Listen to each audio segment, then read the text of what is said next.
जय सत शुक्रत जय मुनिंदर जय करुणा में ईश, जय कबीर कली दुख हरण में सदा निभाऊं शीश। रामपाल जी महाराज के सच्चे भक्तों के लिए ये ऑडियो एक दिव्य संदेश साबित होगी। और इस ऑडियो को बनाने का उद्देश्य ये था कि हमारे जो डॉक्टर साहब हैं जयपुर से, ओपी शर्मा जी ने क्या किया, बहुत से मैनेजमेंट वाले लोगों से भी फ़ोन किया उन्होंने कुछ और भक्तों को भी फ़ोन किया, उन्होंने कुछ शंकाएं रखी, लेकिन वो संतुष्ट नहीं हो पा रहे थे। फिर ओपी शर्मा जी से कोई मेरा लंबा चौड़ा कोई जान पहचान नहीं है, एक कोई ऑडियो उन्होंने मेरी सुनी और नंबर लिए, फिर उनका फ़ोन आया तो इन्होंने बहुत सारी शंकाएं रखी। तो बोले डॉक्टर साहब ये कुछ शंकाएं हैं, वर्तमान में सारे लोग अपनी अपनी डपली बजा रहे हैं, अपनी अपनी बात कर रहे हैं, राग द्वेष की कर रहे हैं, ईर्ष्या की कर रहे हैं, एक दूसरे की टांग खिंचाई की कर रहे हैं। तो मैंने डॉक्टर साहब को कहा कोई बात नहीं है, आपकी शंकाएं, उनकी एक पूरी लिस्ट आई है और हम इस ऑडियो के बाद में और उनकी शंकाओं की लिस्ट पे जो है बात करेंगे, उनका शंका का समाधान रखेंगे। तो उस शंका समाधान में ना तो किसी की बढ़ाई है, ना किसी की निंदा है, ना किसी की ईर्ष्या है, कोई ना तो मंडत है ना कोई खंडत है। कहने का मतलब है निष्पक्ष रूप से और उसके ऊपर वो पूरी टिप्पणी और सच्चाई के साथ में उस पर विचार किया जाएगा। तो क्यों ना हम लोगों ने सोचा ये सभी ये जो डॉक्टर साहब की जो शंकाएं हैं, केवल डॉक्टर साहब की नहीं है, तकरीबन ये सभी भक्तों की शंकाएं हैं। तो क्यों नहीं इसके माध्यम से सारे भक्तों की शंका का समाधान हो जाए।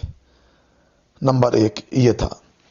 दूसरा ये था कि जो भगत रामपाल जी महाराज के शुभ चिंतक हैं, या यूं मानो जो ये चाहते हैं कि रामपाल जी महाराज बाहर आ जाएं, रामपाल जी महाराज को वापिस वो सत्संग करें, वापिस रामपाल जी महाराज हैं देश का समाज का जो काम किया उन्होंने भलाई का वो करें। जैसे नशा मुक्त का है, दहेज का है, मृत्यु भोज का, ये रामपाल जी महाराज ने बड़ा जबरदस्त काम किया, जबकि ये काम सरकार का था। बड़ी दुख की बात है, उसके बावजूद में उनके ऊपर जो धारा है वो देशद्रोह की है। अगर केवल इसका कोई जिम्मेदार है तो ये अधूरे भगत हैं।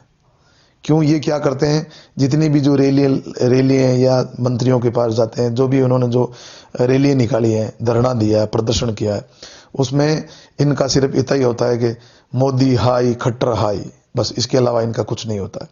या फिर कांग्रेस को वोट दो, कभी बीजेपी को दो, कभी कुछ करो कभी कुछ करो, इस तरीके का रवैया सरकार ने इन भक्तों का देखा। बाकी ये अगर कोई बताने वाले नहीं मिला कि भाई जो रामपाल जी महाराज हैं ये देशद्रोह नहीं है, इनसे बड़ा कोई देशभक्त हो ही नहीं सकता है, ये बात उन्होंने नहीं बताई। तो कहने का मतलब ये है जो रामपाल जी महाराज के सच्चे भक्त हैं और जो ये चाहते हैं कि रामपाल जी महाराज जेल से आए और वापस यही कार्य शुरू करें, तो उन लोगों के लिए ये ऑडियो एक बहुत ही दिव्य मैसेज के रूप में साबित होगी। सभी संत महापुरुष कहते हैं और वही बात रामपाल जी महाराज ने रखी कि मानुष जन्म बड़ा दुर्लभ है और इस मानुष जन्म का मिलने का जो एक ही कारण है वो है इस सत्य और परमात्मा की प्राप्ति, हमेशा के लिए जन्म मरण से छुटकारा पाना। ये हमारा मानुष स्थान का मेन काम है। अगर ये काम नहीं हुआ तो मानुष जन्म मिला और ना मिला दोनों बराबर है। दूसरा मैं ये कहना चाहूंगा कि रामपाल जी महाराज का जेल से आना, बहुत बार आना जरूरी है। उसका कारण यह है कि अभी 2014 के बाद में अभी तक कई भक्त जो मर चुके हैं, कई एक्सीडेंट में मारे गए, कोई स्वाभाविक अपनी मृत्यु से मर गए, यानी बहुत सारे भक्त मर चुके हैं। तो मरे हुए भक्तों को या तो प्रथम नाम उनको मिला हुआ या द्वितीय मिला हुआ, ये सार नाम भी मिला हुआ। लेकिन रामपाल जी महाराज कहते हैं सार नाम तक मुक्ति नहीं है, उसका जन्म होगा। अब चाहे उसका मानुष जन्म में भी जन्म क्यों नहीं होता है, वो 84 लाख जून ही कहलाती, क्योंकि 4 लाख नर खानी बताई गई है हमारे शास्त्रों में। और बाहर आने का जो मैं बार बार कह रहा हूं, इसका मुख्य कारण यह है कि आज की तारीख तक अभी जो वर्तमान की जो साधना है रामपाल जी महाराज जी ने तो दे रखी है भक्तों को, उसमें जन्म मृत्यु का निवारण नहीं है। ये चाहे कोई भक्त मेरे से डिस्कस करना चाहे तो मैं इसको बिल्कुल बता सकता हूं। जैसे ये प्रथम मंत्र है, सुबह का पाठ है, चलो पाठ में तो पूरा भेद छिपा हुआ है, रेमेणी में भेद है, संध्या आरती में भेद है, लेकिन अधिकतर भक्त क्या करते हैं, बस एक फॉर्मेलिटी रूपी कि बस अपने को सुबह का पाठ करना, उसमें कहा क्या गया है उससे कोई लेना देना नहीं है। मतलब एक फॉर्मेलिटी, सिर पे आई हुई बल्ला को टालना जैसे, तो भक्ति फॉर्मेलिटी से नहीं होती है। उसके आगे जो मंत्र हैं, प्रथम मंत्र है, द्वितीय मंत्र है, चाहे सार नाम है, इसमें भी मोक्ष नहीं है, मुक्ति नहीं है, जन्म मृत्यु का निवारण नहीं है। तो रामपाल जी महाराज बाहर आ जाएं, इसका मैं आपको एक राय भी दूंगा, एक मैसेज भी दूंगा कि रामपाल जी महाराज कैसे बाहर आ सकते हैं। और बाहर आने के बाद में होगा क्या कि रामपाल जी महाराज इससे आगे की साधना है जो बताएंगे। मैं ये नहीं कह रहा हूं कि रामपाल जी महाराज जी के पास यही साधना है, इसके आगे की नहीं है, ये मैंने कभी नहीं बोला। क्योंकि रामपाल जी महाराज की जहां तक सत्संगों में से मैंने जो निष्कर्ष निकाला, एक तो रामपाल जी महाराज ने परमात्मा की प्राप्ति का एक उदाहरण बताया। वो उदाहरण था पानी का, कि जैसे हमें परमात्मा चाहिए, परमात्मा की जगह उन्होंने पानी रख दिया। जैसे हमें पानी चाहिए, वो कैसे मिले, वही प्रोसेस परमात्मा मिलने का रामपाल जी महाराज ने बताया। जैसे पानी के लिए हमारे को ट्यूबवेल खुदवानी पड़ेगी, और ट्यूबवेल खुदवाने के लिए हमारे पास पैसे होने चाहिए, सामान होना चाहिए, तभी हम वो उस गाड़ी को बुलाएंगे। तो रामपाल जी महाराज ने कहा कि ट्यूबवेल खुदवाना और पानी निकालना, इस साधना को परमात्मा प्राप्ति की साधना बताई। ये एक उन्होंने भौतिक एग्जाम्पल दिया। तो जो पहला मंत्र है वो क्या करेगा, पहला मंत्र रामपाल जी के बताने के अनुसार जो मटेरियल है हमारा वो अवेलेबल करवाएगा। जो ट्यूबवेल के लिए सामान चाहिए, जैसे वो बड़ी वाली गाड़ी है, उसमें एक जनरेटर होता है, उसमें डीजल भी जलेगा, बहुत सारे पाइप वगैरह टूल्स आते हैं, बोले ये प्रथम मंत्रों से आपको मिलेगा। ये प्रथम मंत्र का रोल। द्वितीय मंत्र का रामपाल जी महाराज ने बताया कि द्वितीय मंत्र वो ड्रिलिंग होगी। जो ड्रिलिंग होती है उसको बोकी कहा उन्होंने, बोकी जहां तक मैं समझ पाया हूं वो ड्रिलिंग को बोकी कह रहे हैं वहां। तो ड्रिलिंग होगी, ड्रिलिंग होते होते होते ड्रिलिंग वहां तक चलेगी जब तक पानी नहीं मिलेगा उस टूल को, जो आगे जो कंप्रेशर लगा हुआ है। जैसे ही पानी मिला उसके बाद में वो ड्रिलिंग हटा दी जाएगी, जो सिस्टम जो बाहर का है वो सारा हटा दिया जाएगा। फिर एक मोटर डाली जाएगी, मोटर लगाएंगे जो पानी को खींच के हमारे तक पहुंचाए। मोटर को जो है रामपाल जी महाराज ने बताया शार नाम, शार शब्द नहीं है, शार नाम। मोटर जो है वो शार शब्द है, शार नाम है, सॉरी। और फिर हम ये प्रयत्न क्यों कर रहे हैं, किसके लिए कर रहे हैं, पानी के लिए। पानी मिल जाए उसको शार शब्द बोला है रामपाल जी महाराज ने। तो शार शब्द का मतलब पानी, पानी का मतलब परमात्मा। ये एग्जाम्पल हमारा क्लियर होता है। तो मेरा कहने का भाव ये था कि अभी 1994 से लगाकर 2014 तक, मतलब 20 साल 21 साल होते हैं, 20-21 साल में आज तक किसी को पानी नहीं मिला, यानी वो शार नाम नहीं, शार शब्द नहीं मिला। तो भाई ये सोचने वाली बात है, जब शार शब्द मिला नहीं तो हम पार कैसे होंगे, मुक्ति कैसे होगी हमारी। इसलिए मैं बार बार कह रहा हूं रामपाल जी का आना बहुत जरूरी है। और आने के लिए आगे मैं आपको टिप्स बताऊंगा वो कैसे आ सकते हैं। दूसरा जो रामपाल जी महाराज की सत्संग से जो निष्कर्ष निकला, जो जहां तक मैंने जो समझा है रामपाल जी की सत्संग को, उसमें एक सार शब्द, एक धुनात्मक है, एक धुन है। वो बहुत पुरानी सत्संग है। उस पुरानी सत्संग में एक कोई मात्र 2-4 सेकंड का एक इशारा है कि वो शार शब्द एक धुन है, वो निरंतर ऊपर से होती रही है। ये जब मैंने सुना तब मैंने रामपाल जी महाराज से 2-4 बार प्रार्थना की। जब हम दर्शनों में जाते थे, कुछ मुझे कोई चरणों की सेवा मिली, कोई सेवा थी मेरी उसके बदौलत, तब रामपाल जी महाराज ने कहा बेटा बात तो तेरी सही है, लेकिन अभी आश्रम में काल के दूत हैं, इसलिए इस बात को बताया नहीं जाएगा और पर्सनल किसी अकेले को नहीं बताया जाएगा। इस पे पहले सत्संग की जाएगी, उसके बाद में बताया जाएगा। मैंने कहा जी ठीक, कोई बात नहीं, जैसी आप जी की मर्जी इच्छा। तो ये कबीर साहब का शब्द है, नाम धुन सुन मन मगन भया। ये जो मन जो है उस चार शब्द के बिना रुक नहीं सकता और पूरा रोड़ा इस मन का ही है। दूसरा सदगुरु कबीर साहब बताते हैं, अक्षर सुन जो धुन जो लावे, इस तरह होय अक्षर मिल जावे, ज्ञानी होय सो अक्षर जाना, अक्षर माय में खसम पिछाना। जो कहते हैं ना, हमें शब्द शब्द हम माई, हमसे बिन कुछ और है नाई, इस बात की तरफ इशारा कर रहे हैं। तो साथियों, मेरा कहने का भाव ये था, ऑडियो बनाने का ये भाव था कि रामपाल जी महाराज जी का बाहर आना बहुत जरूरी है, ताकि जो आगे की हमारी जो अधूरी साधना रह चुकी है उसको अपन इस मानव जन्म में पूरा करें। और जो जा चुके हैं, जिनको अभी साधना नहीं मिली है, निश्चित रूप से वो 84 लाख में गए, कोई नहीं रोक सकते, क्योंकि रामपाल जी महाराज का सत्संग का निष्कर्ष यही है। और अभी क्या हुआ है कि मैनेजमेंट वाले 2020 का झांसा दे रहे हैं कि 2020 में कुछ चमत्कार होगा, ये होगा, वो होगा, ईशा नहीं रहेंगे, मूसा नहीं रहेंगे, राज जगदीशा करेगा, पूरा संसार परमात्मा की शरण में आ जाएगा। ऐसी कुछ उन्होंने टिप्पणियां की है, जो कि ज्यादा नहीं है। 2020 सिर्फ 2 महीने के बाद में 2020 आने वाला है। और मैं आपको पहले बता दूं, 2020 में कुछ नहीं होना है। 2020 आने वाला नहीं है, 2 महीने में खत्म होने वाला है। 2020 तो चल रहा है, ये महीना अक्टूबर का है, तो ये खत्म हो जाएगा, कुछ भी नहीं होगा।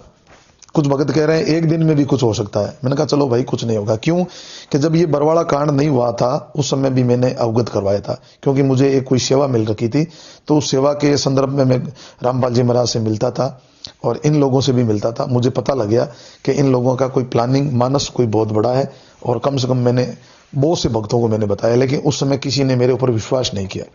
और आज वो कह रहे हैं कि जी बिल्कुल, आपने बिल्कुल सही कहा। दूसरा ये है कि आज 2014 से लेकर के अभी तक का जो है समय हो गया है, 2014 से 20, यानी 6-7 साल से रामपाल जी महाराज जेल में। और ये इन मैनेजमेंट वालों ने हमें कितने झूठे झांसे दिए, ये कर देंगे, वकील कर देंगे, वो कर देंगे। 3 महीने में, कभी रामपाल जी की बेटी कह रही कि 3 महीने में गुरुजी बाहर आ जाएंगे, वो विष्णु साहू कह रहा है 6 महीने में नहीं आया तो मेरी गर्दन कटवा लेंगे। अब उनकी भी गर्दन अभी लगी हुई है, कोई कटी नहीं है। तो ये लोग क्या है कि ये नेता हैं, लीडर हैं, ये राजनीति कर रहे हैं, इनको रामपाल जी से कोई लेना देना नहीं है, बस ये माया के पुजारी है। इन्होंने तो रामपाल जी जाने के बाद में अपना बिजनेस सेट कर लिया था। अब देखो साथियों, 1 मिनट के लिए सोचो, हम सरपंच चुनते हैं, हमारा मुखिया चुनते हैं। अगर हमारे अरमानों पे सरपंच खरा नहीं उतरता तो 5 साल के बाद में हम उनको सबक दे देते हैं, उसको हरा देते हैं, हमारा दूसरा मुखिया चुन लेते हैं। तो यहीं से सबसे बड़ा मैं टिप्स देना चाहूंगा कि अभी 6-7 साल से इन्होंने सिर्फ झूठ बोलना, द्वेष कराने के अलावा इन्होंने कुछ किया नहीं, और अभी तक हम इनको, जो भगत लोग हैं, इनको मुखिया मान के बैठे। तो डॉक्टर साहब जब मेरे शंका समाधान में फोन किया था तो मैंने डॉक्टर साहब को कहा, मैंने डॉक्टर साहब अभी पवन दास भी एक शंका समाधान ठीक चला रहा है। तो डॉक्टर साहब ने कहा मैं ज्ञान से सेटिस्फाइड उनसे नहीं होऊंगा, क्योंकि मैं उनकी ऑडियो सुनता हूं, वही उनकी वो भड़काऊ भाषा, एक नेता वाली, और वो मैनेजमेंट के पीछे पड़े हैं, टांग खिंचाई, वही चल रहा है। तो मैंने कहा चलो कोई बात नहीं, इस प्रोग्राम को अपन बनाएंगे। तो मेरा कहने का मतलब है कि पवन दास की जो भी ऑडियो आती है, सबसे पहले ये मैनेजमेंट वाले सुनते हैं, फिर सुन के पवन दास ने क्या बोला है, फिर ये संगत के अंदर सार्वजनिक करते हैं। इसका मतलब है कि ये पवन दास की ऑडियो सुनते हैं, तो इसका मतलब हुआ इनका नामखंड होना चाहिए। अगर रामपाल जी महाराज का आदेश होता तो इनका नामखंड जरूर होना चाहिए। जब ये खुद सुनते हैं और आम भक्तों को कहते हैं इसकी ऑडियो मत सुनना, कारण कि उसकी अगर ऑडियो सुन लेगी तो ये वो बंदा सच्चाई बता रहा है, हमारी पोल खुलेगी और हमारे फिर ये पैसे आने बंद हो जाएंगे। रोड़ा पैसों का है, सीधी सी बात बताऊं, भक्ति का कोई मतलब ही नहीं है। और पवन दास भी पहले मैनेजमेंट का ही हिस्सा था। ये जोधपुर में मेरे से कोई कारणवश मिला था, मेरे पास रुका, फिर मैंने इसको बताया ऐसी ऐसी बात है, तो इसके तुरंत समझ में आ गई, उसको बात समझ में आ गई और उस दिन से लगाकर अभी तक उसकी जंग जारी है। वो समझा रहा, चाहे उसको बेचारे को 2-3 बार मतलब उसको पीटा भी है, गाली भी निकाली, बड़ा उसने स्ट्रगल संघर्ष किया, फिर भी वो रुका नहीं, क्योंकि उसने देख लिया कि ये सच्चाई बतानी है। हालांकि मैं भी इसी विचारधारा का था, लेकिन मैं इतना कर नहीं पाया क्योंकि मेरे पास समय का अभाव था। और सबसे बड़ी बात है, बताएं किसको, सारे भगत हैं जो विवेकहीन हैं, विवेक नाम की भक्तों के अंदर बात नहीं। इसलिए मैं तो मेरा साइलेंट रूप से, ठीक है जो कुछ बनता वो सेवा कर देता, बाकी वो बंदा निरंतर रहा। और जब जब भी उसको मैनेजमेंट के ऊपर कोई कमेंट करना था तो उसका फोन आ जाता था कि देखो जी भगत जी, मुझे इन्होंने गुरुद्रोही साबित किया। तो मैंने उनको फिर गुरुद्रोही की परिभाषा बताई, निंदा की परिभाषा बताई, मूर्ख किसको कहते हैं वो परिभाषा बताई। मतलब सारी बात है, पवन का मैं साइलेंटली रूप से सपोर्ट कर रहा था हर तरह से। ये काम उसका उपकार है, उसने, पवन दास ने बहुत बढ़िया काम किया। जो सब भक्तों को करना चाहिए वो पवन दास अकेला कर रहा बेचारा। तो धन्यवाद का पात्र है, साधुवाद का पात्र है कि इस बंदे ने भाई कुछ समझा है और वो कुछ कर रहा है, अच्छी बात है।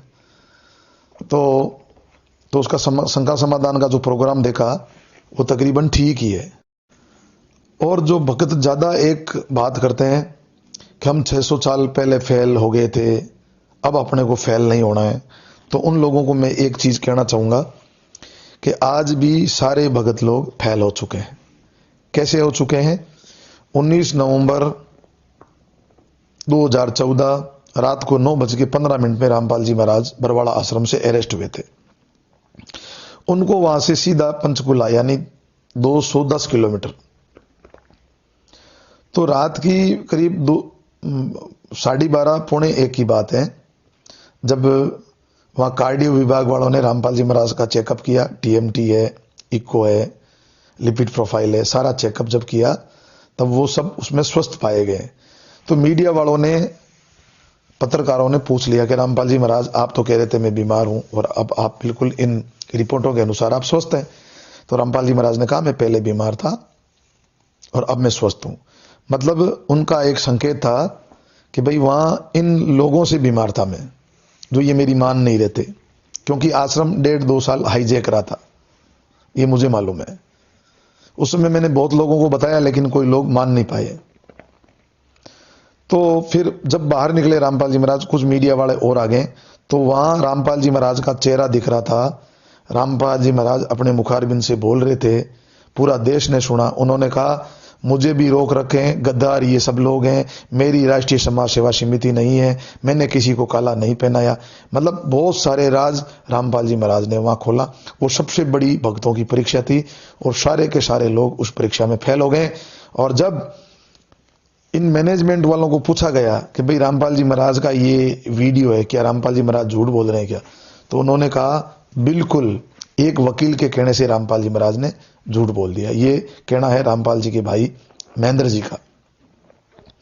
अब जबकि सोचने वाली बात है, वहां 1:45 बजे कोई वकील था ही नहीं। वकील तो आए 2-3 महीने बाद में। वो तो जब अरेस्ट हुआ उसी दिन की बात है। कहां वकील था? कौन वकील था? कोई वकील नहीं था। लेकिन इतनी बुद्धि भक्तों में कहां है? बस वो तो कुछ लोग कहते हैं, बस उनके पीछे पीछे चल देते हैं और कहते हैं इशार, हमारा क्या पिताजी जेल में नहीं होते तो हम इशार नहीं जाते? अरे मूर्खों, अगर अपना पिताजी होते हैं तो अपन खेत बेचते, कोई वकील करते, कुछ लोगों की राय लेते, और 5-6 महीने में जिसकी राय सही नहीं होती तो हम राय चेंज करते हैं। तो भैया यहाँ 6-7 साल हो गए, आपके कहां पिताजी हैं बताओ? ये कहने के मात्र में आप पिताजी मानते हो, वास्तव में नहीं मानते हो। अगर संसारिक शारीरिक पिताजी होता तो अपने दिल पे हाथ रख के बताओ, क्या हम यही वर्ड बोलते? क्या इशार स्टेशन से वापस आ जाते? हम नहीं आते। आपका जवाब यही होगा, नहीं आते। तो भाई फेल तो सब हो गए। वही परीक्षा थी जो रामपाल जी ने सारे आम पूरे देश ने सुना। तो मेरा कहने का मतलब है, इस मैनेजमेंट वालों का पीछा छोड़ो, क्योंकि ये हजारों जगह झूठ बोल चुके हैं, किताबों में इन्हें मिलावट कर दी, ठीक है, नामखंड का इन्होंने भेद डाल दिया, और ये सब उल्टे सीधे काम करते हैं, इनका नामखंड नहीं होता है, और जो इनका नहीं मानते उनका नामखंड हो जाता है। बताओ। और जब रामपाल जी महाराज जी माता जी का जब डेथ हुई थी, तो सबको पता है कि हमारे जेल मैनुअल में अगर कोई एक्यूट अभियुक्त होता है, उसके माता पिता की डेथ हो जाती है, तो उसको पैरोल में, चाहे पुलिस वाले साथ में आए, उनको दाह संस्कार में शरीक होने का हक है, अधिकार है। तो रामपाल जी महाराज में 2 कोर्टों में रामपाल जी महाराज का केस चल रहा है, हिसार चल रहा है और रोहतक चल रहा है। तो रोहतक वालों ने तो मंजूरी दे ही दी पहले दिन। दूसरे दिन हिसार कोर्ट भी देने वाला था, उससे पहले 8 बजे तो उन्होंने दाह संस्कार ही कर दिया, और वो फोटो में वायरल हो गई। और फिर जस्टिस साहब, जो जज साहब थे, उनको बताया गया कि जिस कारण से रामपाल जी महाराज जो जा रहे हैं अपने गांव, वो काम हो चुका है।